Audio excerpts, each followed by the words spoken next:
साथ संगत जी, प्रेम से कहना धन निरंकार जी। स्वागत है आप सभी का आपके ही चैनल पर। आशा है आप सभी बहुत अच्छे होंगे।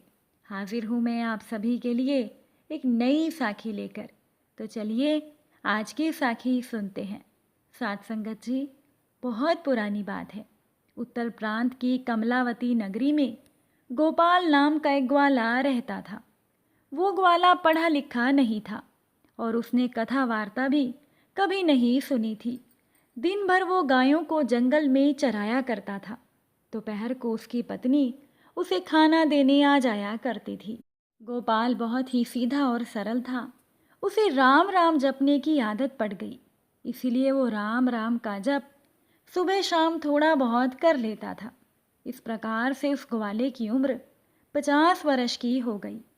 उसके बराबर वाले ग्वाले उसे चिढ़ाया करते थे कि गोपाल, केवल राम राम जपने से तुम बैकुंठ में नहीं पहुंच जाओगे।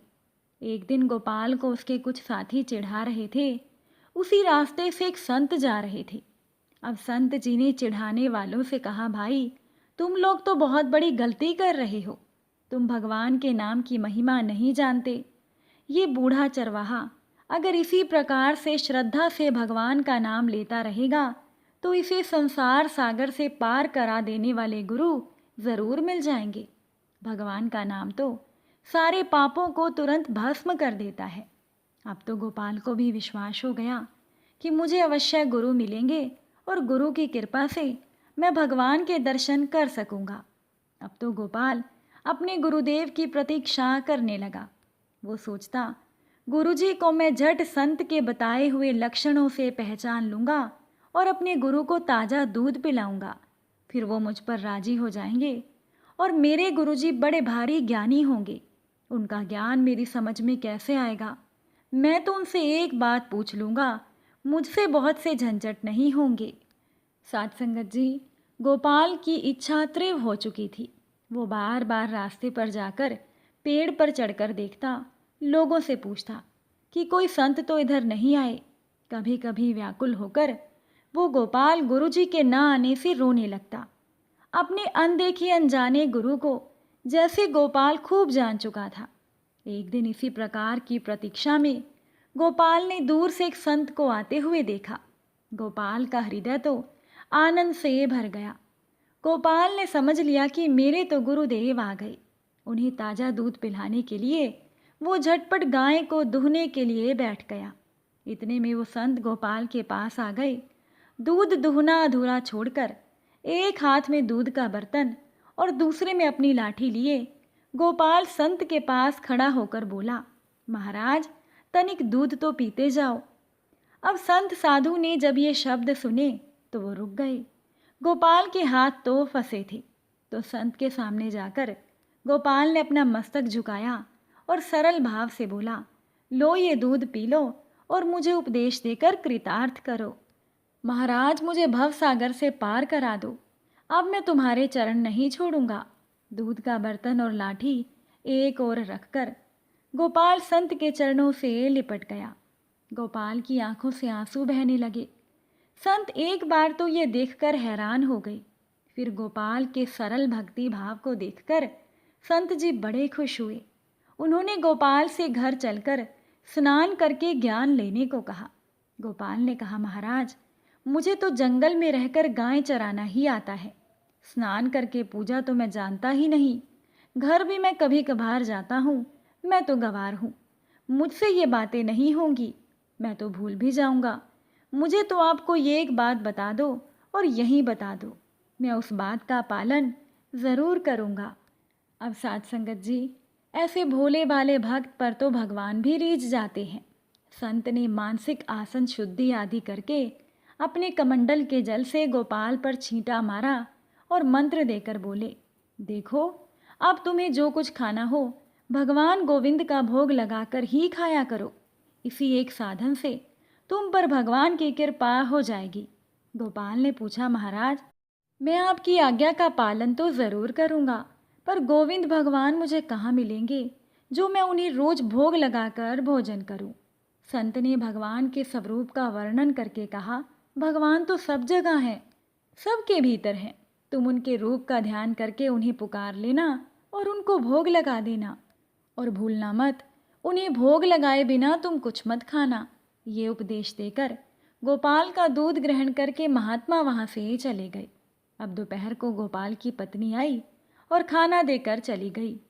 अब गोपाल को अपने गुरु की बात याद आ गई। एकांत में जाकर एक पत्ते पर रोटियां परोसकर तुलसी जल डालकर गोपाल गोविंद भगवान का ध्यान करते हुए प्रार्थना करने लगा। हे गोविंद, लो ये रोटियां रखी हैं, इनका भोग लगाओ। मेरे गुरुदेव कह गए हैं कि भगवान का भोग लगाकर जो भी प्रसाद बचे केवल वो ही खाना। मुझे बहुत भूख लगी है भगवान, लेकिन तुम्हारे भोग लगाए बिना मैं नहीं खाऊंगा। देर मत करो, जल्दी आकर भोग लगाओ। अब गोपाल को प्रार्थना करते करते शाम हो गई, पर भगवान गोविंद नहीं आए। जब भगवान ने भोग नहीं लगाया तो गोपाल कैसे खाता? उसने रोटियां जंगल में फेंक दी और वो अपनी गौशाला में लौट आया। गोपाल का शरीर उपवास से सूखता चला गया और इस प्रकार 18 दिन बीत गए। अब तो गोपाल को खड़े होने में भी चक्कर आने लगे। उसकी आंखें गड्ढों में घुस गई। गोपाल की ये हालत देखकर गोपाल की पत्नी और पुत्र घबराकर बार बार उससे कारण पूछने लगे, पर गोपाल ने किसी को कुछ नहीं बताया। गोपाल ने सोचा, एक दिन तो मुझे मरना ही है, तो गुरु महाराज की आज्ञा तोड़ने का पाप करके क्यों मरना? मेरे गुरु की आज्ञा तो सत्य ही है। यहाँ न सही, मरने पर तो परलोक में मुझे भगवान के दर्शन जरूर होंगे। अब गोपाल के उपवास को 9 दिन और बीत गए और आज 27 दिन हो चुके थे। गोपाल की आंखें सफ़ेद हो चुकी थी। वो उठकर बैठ भी नहीं सकता था। आज जब उसकी पत्नी खाना लेकर आई, तब वो गौशाला से जाना ही नहीं चाहती थी। किसी तरह से गोपाल ने अपनी पत्नी को घर भेजा। बड़ी कठिनता से गोपाल ने भगवान के लिए भोजन परोसा और वो भूमि पर लेट गया, क्योंकि आज गोपाल से बैठा नहीं जा रहा था। उसे आज अंतिम प्रार्थना करनी थी, क्योंकि वो जानता था कल प्रार्थना करने के लिए उसके शरीर में प्राण ही नहीं बचेंगे। आज गोपाल भगवान गोविंद को रोटी खाने के लिए हृदय के अंतिम बल से पुकार रहा था कि तभी अचानक से गौशाला में एक तेज प्रकाश हुआ। गोपाल ने देखा कि गोपाल के सामने गुरुजी के बताए हुए वही गोविंद भगवान खड़े हैं। गोपाल के मुख से एक भी शब्द नहीं निकला। उसने भगवान के चरणों पर अपना सर रख दिया।